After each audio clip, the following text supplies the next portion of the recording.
ಯಾವುದಾದ್ರೂ ಒಂದು ಪ್ರಾಮಿಸು ಇಂಪ್ಲಿಮೆಂಟ್ ಮಾಡಿದಾರ? 15 ಲಕ್ಷ ಯಾರ ಕೇಳಿದ್ರ? ವಿದೇಶದಲ್ಲಿ ಕಪ್ಪಣ ಇದೆ ತಗೊಬಂದು ಕೊಡ್ರಿ ನಮಗೆ ಅಂತ ಕೇಳಿದ್ರ? ಇವರೇ ಹೇಳಿದ್ದು 2014ರಲ್ಲಿ. Why it has not been implemented? ಅದು 3 ದಿನದಲ್ಲಿ ಕೊಡ್ತೀನಿ ಅಂತ ಹೇಳಿದ್ರು. ಯಾಕೆ ಮಾಡಲಿಲ್ಲ? ನೀವು ಅದನ್ನೆಲ್ಲ ಬರೆಯೋದೇ ಇಲ್ಲ, ನೀವೆಲ್ಲ ತೋರಿಸೋದೇ ಇಲ್ಲ. 2 ಕೋಟಿ ಉದ್ಯೋಗ ಸೃಷ್ಟಿ ಮಾಡ್ತೀವಿ ಅಂದ್ರು ಮಾಡಿದ್ರ? ರೈತರ ಆದಾಯ ದುಪ್ಪಟ್ಟು ಮಾಡ್ತೀವಿ ಅಂದ್ರು ಮಾಡಿದ್ರ? ಎಲ್ಲ ಬೆಲೆಗಳನ್ನೆಲ್ಲ ಇಳಿಸ್ಬಿಡ್ತೀವಿ, ಅಚ್ಚೇ ದಿನ ಆಯಂಗೆ ಅಂತಂದ್ರು ಬಂತ? ಹಣದುಬ್ಬರ ಕಡಿಮೆ ಆಯ್ತಾ? ಪೆಟ್ರೋಲ್ ಬೆಲೆ ಕಡಿಮೆ ಆಯ್ತಾ? ಡೀಸೆಲ್ ಬೆಲೆ ಕಡಿಮೆ ಆಯ್ತಾ? ಗ್ಯಾಸ್ ಸಿಲಿಂಡರ್ ಬೆಲೆ ಕಡಿಮೆ ಆಯ್ತಾ? ಓಲಿ ಇಂಟರ್ನ್ಯಾಷನಲ್ ಮಾರ್ಕೆಟ್ನಲ್ಲಿ ಕ್ರೂಡ್ ಆಯಿಲ್ ಬೆಲೆ ಏನಾದ್ರು ಹೆಚ್ಚಾಗಿದೆಯಾ?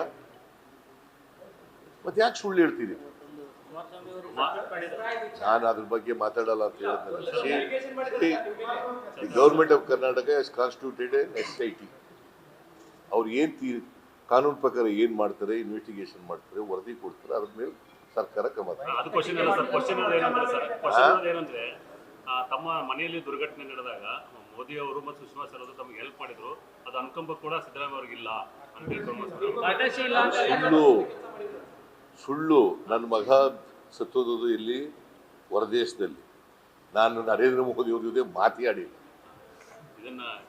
ಕೇಳಪ್ಪ, ನರೇಂದ್ರ ಮೋದಿ ಅವ್ರ ಜೊತೆ ಮಾತಾಡ್ಬೇಕಾದಂತ ಪ್ರಮೇಯ ಏನಿದೆ? ಅವನು ಸತ್ತೋದ, ಡೆಡ್ ಬಾಡಿ ತಗೊಬಂದು ಇಲ್ಲಿಗೆ ನಮ್ಮ ದೇಶಕ್ಕೆ, ಆಯ್ತು ಅಷ್ಟೇ. ರಾಕೇಶ್ ಅದನ್ನ ಸುಳ್ಳು ಈ ತರ ಎಲ್ಲ ಹೇಳೋ. ನಾನು ನರೇಂದ್ರ ಮೋದಿ ಜೊತೆಲೂ ಮಾತಾಡಿಲ್ಲ, ಯಾರ ಜೊತೆಲೂ ಮಾತಾಡಿಲ್ಲ, ಕೇಂದ್ರದ ಜೊತೆ. ಫ್ಯಾಕ್ಟ್. ಆಯ್ತು ನಡ್ರಿ. ನ್ಯೂಸ್ ಫಸ್ಟ್ ನಿರ್ಭೀತಿಯಿಂದ ನಿಮ್ಮ ಪರವಾಗಿ.